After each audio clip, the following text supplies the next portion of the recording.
عاوز تاخد افضل صفقه في 2025؟ كمل الفيديو. اونر نزلت جهازين في الفئه المتوسطه وفئه الفلاج شيب كيلر.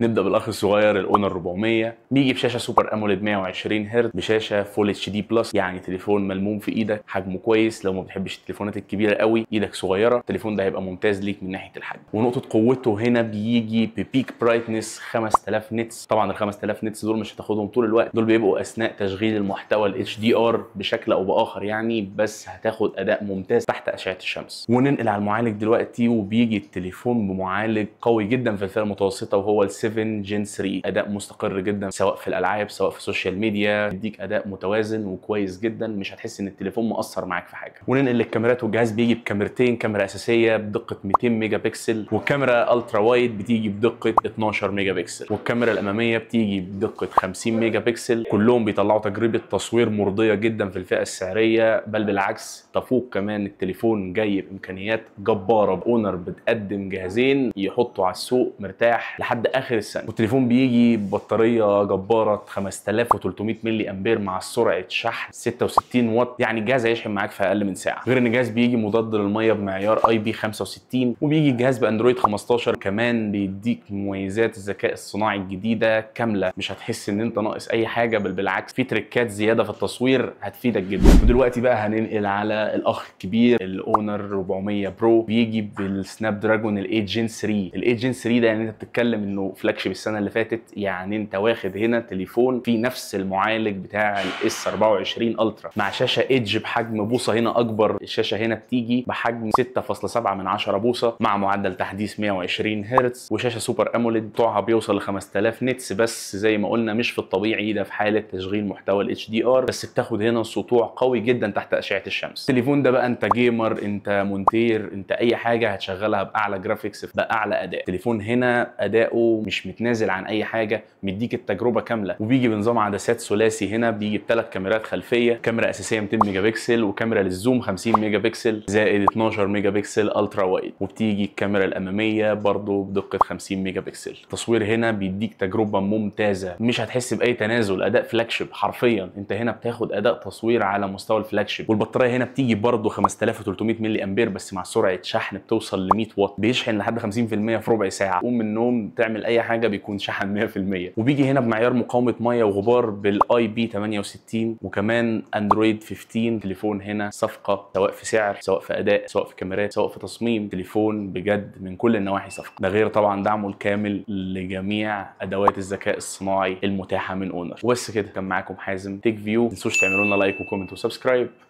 سلام.